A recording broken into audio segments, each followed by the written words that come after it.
So I am Nathen Harvey. As has been mentioned a couple of times now, I'm at OpsCode, which is the company behind Chef. I'm also the co-host of the Food Fight Show podcast. This is the podcast where DevOps chefs do battle. Follow me on Twitter. I'm at NATHENHARVEY. So what is this thing that we call DevOps? Before we talk about the 3 C's, I'd like to just define DevOps. So if you think about your typical organization, you might be organized into different silos or different groups, including product management, development, QA, and operations. So let's take this siloed organization and turn it into a DevOps organization. One way that we can do that is, let's go on to slide 5, please. In slide 5, we've just renamed operations to DevOps. That's not quite a DevOps organization yet, so let's go on to slide 6. Here, what we've done is we've gone ahead and given the developers a pager and root access on the production environment. Move on to slide 7. We're going to get even more DevOps here. Now we've gotten rid of QA. That's it. Now we're really doing DevOps. There is no more QA department. We've renamed the operations group and we've given pagers to all of the developers. Congratulations, we've won. We are now DevOpping. Let's go on to slide 8. Of course, this is not actually DevOps. We have not achieved the goal that we were looking for. And on to slide 9, please. And in slide 9, we see that we have the Rails developers DevOps cheat sheet. So you're a Rails developer. You've taken the time to learn everything you need to know about Rails. You know, Node.js, Angular, MongoDB, all the things that a Rails developer really needs. And now with the Rails DevOps cheat sheet in hand, you're able to DevOps your way around your organization. You can do things like list the open files in your system. Again, this is not DevOps. Let's move on to slide 10. Nathen, have you just recently moved away from the mic? No, I haven't. Is this better? It's fine. Yeah, fine. Yeah. Okay. Okay, great. So let's skip ahead to slide, let's see, we should be on slide 11 now.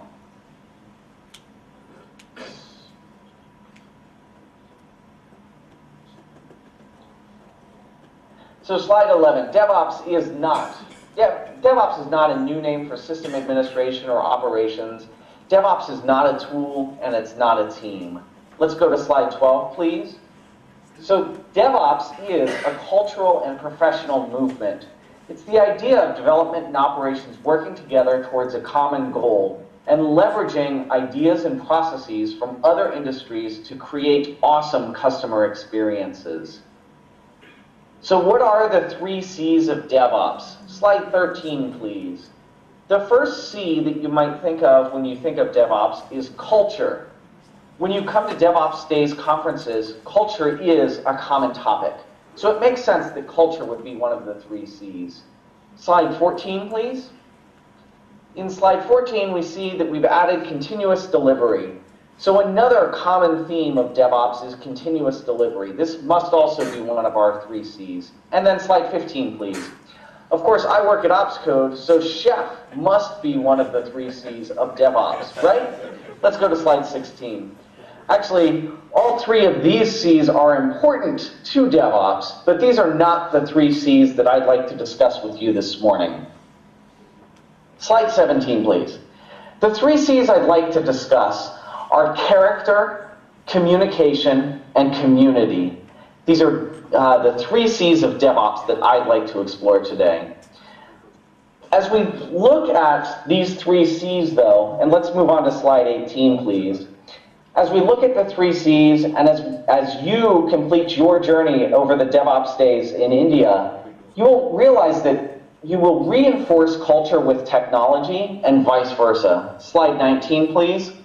My good friend Adam Jacob has a quote, "Tooling is culture institutionalized." And let's move on to slide 20. Culture and tools really are 2 things that work hand in hand. You really cannot separate your culture from your tools. They both inform and describe the other. Let's go on to slide 21. So back to those 3 C's, character, communication, and community. Slide 22. So when it comes to character, one of the things that's very important in your character and in the character of those around you is trust. You must trust that others are behaving responsibly. Trust that your coworkers are competent and working towards common goals. Without this trust in your teammates, in your coworkers, the tools that you use really don't matter. And also when it comes to trust, you need to be able to trust the tools that you're using within your ecosystem. Slide 23, please. Another trait of your character must be perseverance. In order to do DevOps properly, you must have an innate curiosity within your character.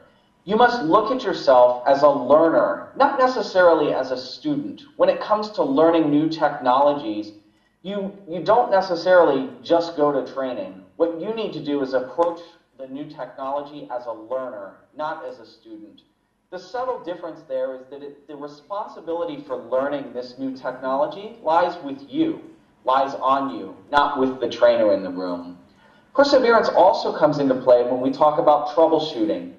All too often, it's very easy to fix a problem by putting a Band-Aid over it and not really understanding why that problem existed in the first place. You must persevere in your troubleshooting to identify and fix the root cause and prevent this in the future. Slide 24, please. Also to do with character is you want to lift up those around you. There is a saying that a rising tide lifts all ships.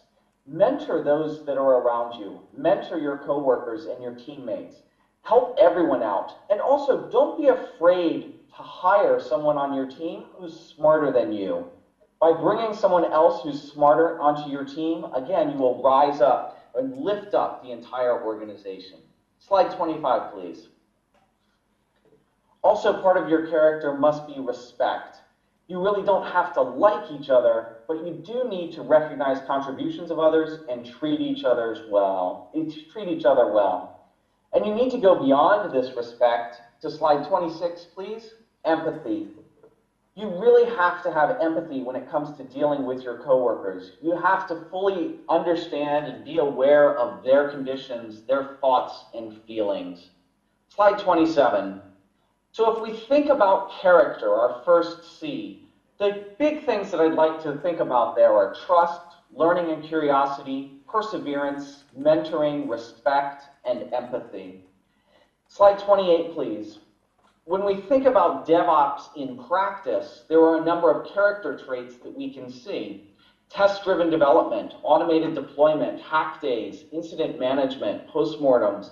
All of these have to do with things like trust and mentoring and respecting one another. When you think about a postmortem, this is a perfect place where empathy must be brought into the picture. So when we go into a postmortem, it's not about blaming, assessing blame of who is responsible for an outage. What we want to do is understand the conditions that cause this outage so that we can work against it in the future. Slide 29, please. Other things where you will find character traits. These character traits will be found in tools like distributed version control systems. I trust everyone on the team to have the full history. Automated build and test and deployment pipelines, metrics, and data that are freely available. This all comes back to trust and enabling and empowering the people on your team to have the information that they need. Okay, let's go on to slide 30 and we'll move on to our second C here. So the second C in our 3 C's of DevOps is communication. Slide 31, please. So a quick little story. I used to work, once in my career, I worked with a production company whose job it was to produce breakfast cereal. The plant manager who produced the breakfast cereal got paid out a bonus at the end of each quarter based on the tonnage of breakfast cereal that he and his team produced. So at the end of the quarter, this manager always had a choice. He could make the puffed rice cereal, or he could make the very heavy bran flakes with raisins in them. Of course, at the end of every quarter, he would switch all of his production to creating raisin bran because that meant at the end of the quarter he would have a lot of cereal that he produced and then would get paid a big bonus. This is very similar to the way development and operations work today in many organizations. Operations is responsible for maintaining the site, keeping it up and running. And the best way to do that is to prevent developers from deploying new stuff into the application. So of course, we need to align our objectives better. The plant manager needs to worry about what are the customers actually purchasing, not how much tonnage of cereal can I produce. And in DevOps, we need to worry about creating those awesome customer experiences. Let's move on to slide 32, please. So communication. Our current infrastructure and processes must be documented. Slide 33, please. We will document these in code, not on a wiki, not on a Google Doc. These things become out of date immediately. The way that we communicate our infrastructure and our processes is through code that can be executed. Slide 34 is another example of code and process that can be executed to document this. We need to have metrics for all. On slide 35, please. We make these metrics freely available to everyone across the organization.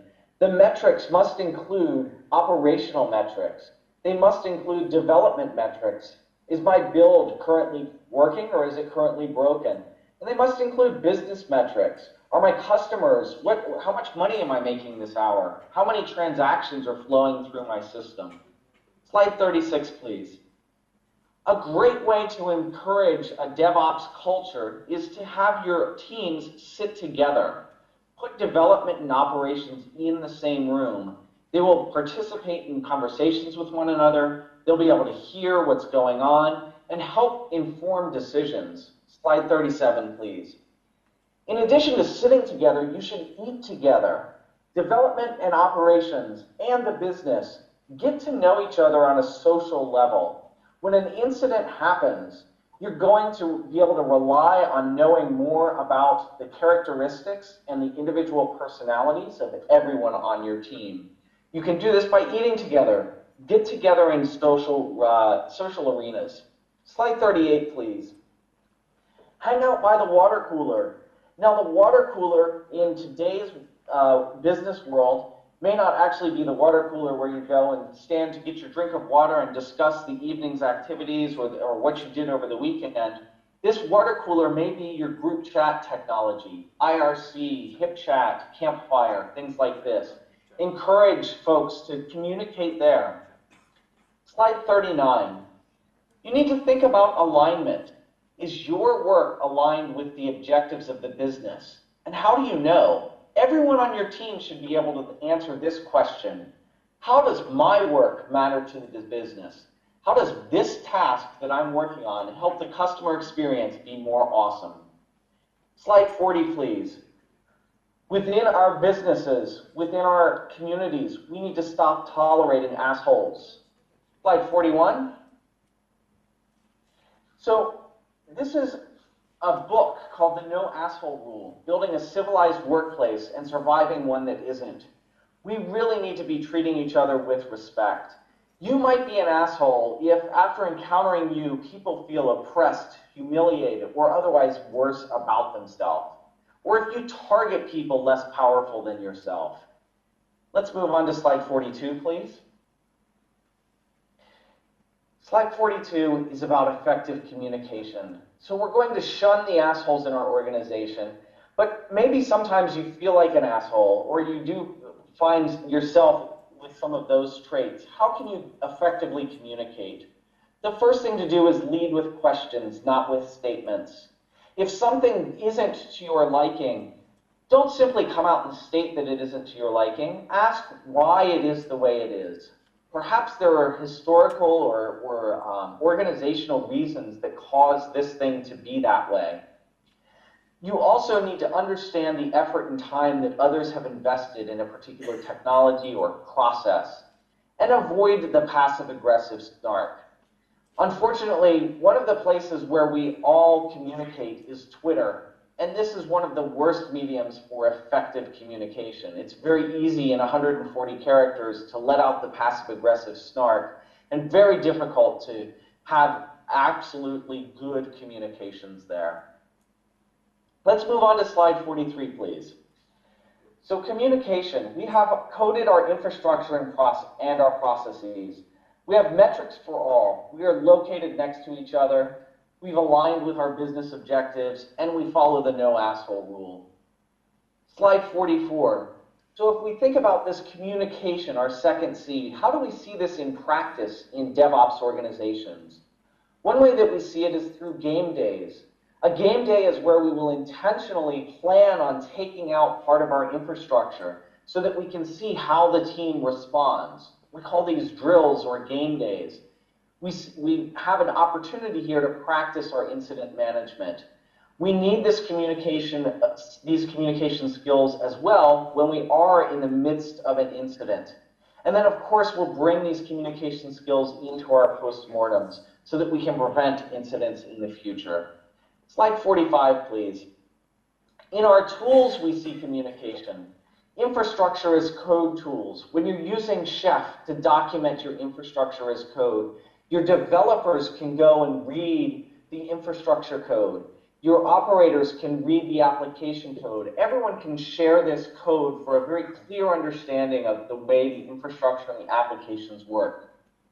Within your office, deploy big visible monitors that show things like build status and the business metrics. And then think about the visibility of your work. How do developers know what the operations team is working on? How do your product managers know what the developers are working on and when those things will be delivered? Do your developers and your operators know how the tasks that they're working on currently align with and tie back to the business metrics and the business priorities? Let's go on to slide 46, please. So that's character and communication. Let's talk last about community. Slide 47. When it comes to community, you should go to meetup groups. Get out of your company and go meet up with other folks. Go and have open and frank discussions. See how other companies are implementing things. They're likely hitting some of the same challenges that you are. Slide 48. Listen to podcasts. There are lots of great ideas that you can get from listening to podcasts. Of course, I have to mention the Food Fight show since I'm a co-host there, but there are many other podcasts, not just the ones I've listed here, but certainly the ones I've listed here are great for anyone interested in topics around DevOps. The Food Fight show, DevOps Cafe, and the Ship show. And then you'll find all kinds of other podcasts to suit your interests. Let's move on to slide 49. Another great way for you to get better at DevOps is to attend conferences. So congratulations, you're getting better at DevOps today. You're here at DevOpsDays. There are many other conferences that should suit your interests. Velocity, Monitorama, reInvent for AWS, of course, ChefConf. Slide 50, please. Share your code with the community. The way that DevOps gets better and better, the way that DevOps wins, is that we are sharing and communicating with each other across company lines. We're code sharing on places like GitHub and Bitbucket. Slide 51, please. One thing that I've found very successful within the community and in order to help your organization get better at DevOps is to go on a road trip. And by a road trip, what I mean is take members of your organization, whether it's developers or operators or folks across all different disciplines, take them and go to another company and sit with the similar teams at that other company. So I used to work at a place called Custom Inc.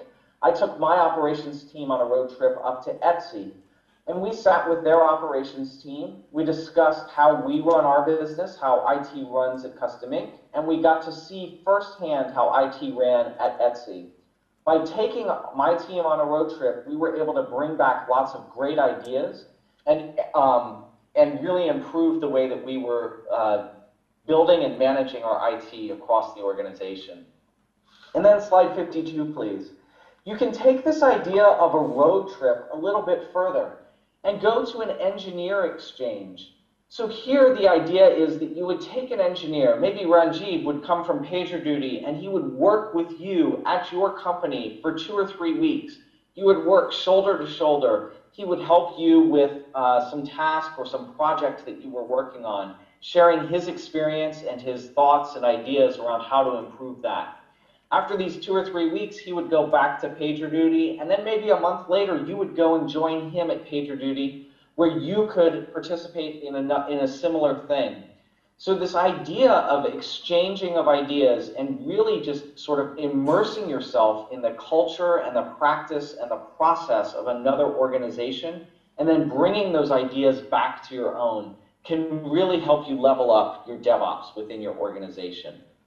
Slide 53, please. Another great way to do this, and before I say much more, I have to be frank. Most of your employers don't like me to come to DevOps Days because one of the things that I do is I encourage you to quit your job. And so your manager, you come back from DevOps Days after hearing from me and you quit your job, that makes your manager unhappy. And I don't really want you to quit your job, but what I do want you to do is go on job interviews. I strongly encourage you, everyone in the room, every 12 to 18 months, you should be on a job interview. There are a couple of reasons behind this. Number one, eventually you're going to actually quit your job, and you don't want to maybe have 2 or 4, 6 years at one company and then have the first interview that you go on be 6 years after the previous one. That would be really terrible.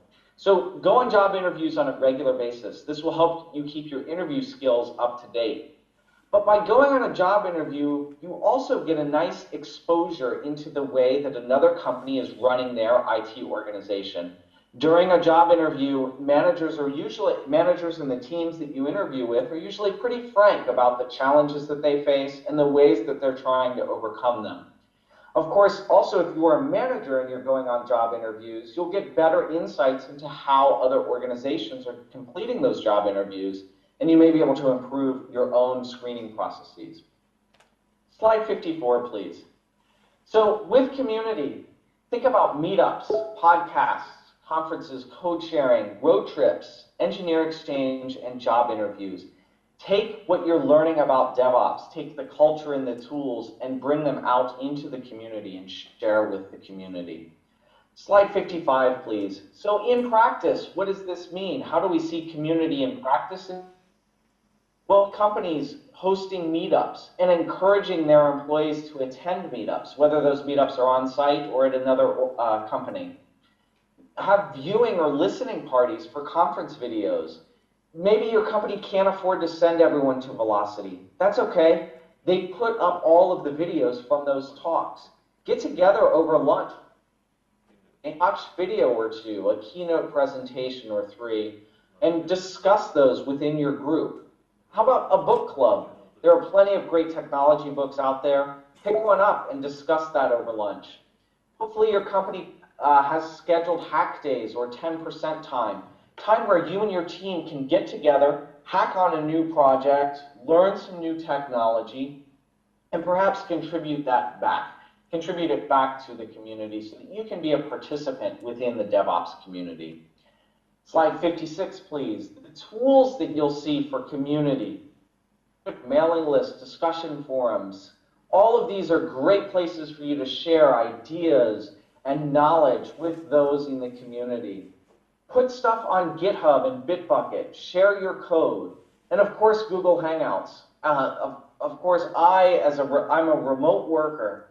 One of the things that I do all the time is I keep a Google Hangout open basically all day long.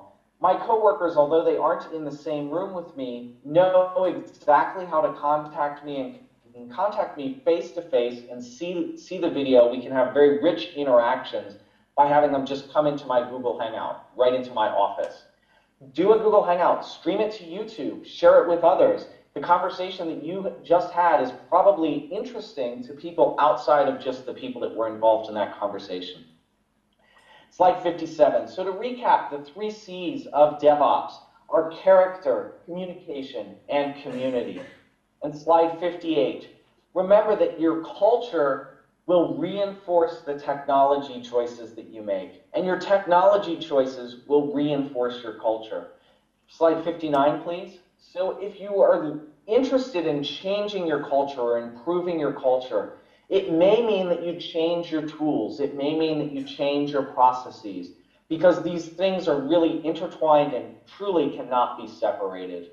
And slide 60 is just a reminder, culture and tools inform and describe one another. They must work in alignment with each other, make the right cultural choices, and make the right tooling choices. Slide 61, please. So DevOps, it is the cultural and professional movement that has grown out of our collective experience, the collective experience of the pioneers in IT. Its application to traditional IT is one-to-one. In other words, the business adaptations encapsulated in DevOps will eventually be ubiquitous. And then slide 62, please. So DevOps is the way business and IT work. The future is already here. It's just not evenly distributed. I firmly believe that in 10 years' time, we won't have DevOpsDays conferences. Or when we do, we won't call them DevOps Days, because DevOps Days will be just the way IT works. These are just standard IT practices. Some of our organizations experience this today. Many do not yet. But this is where we're headed, and I hope you come along on this journey. Slide 63, please.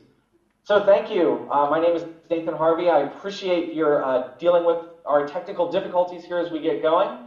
I encourage you to check out the Food Fight Show podcast, and I don't know how we are on schedule. It looks like we might be out of time, but if there is time, I'm happy to take a question or two.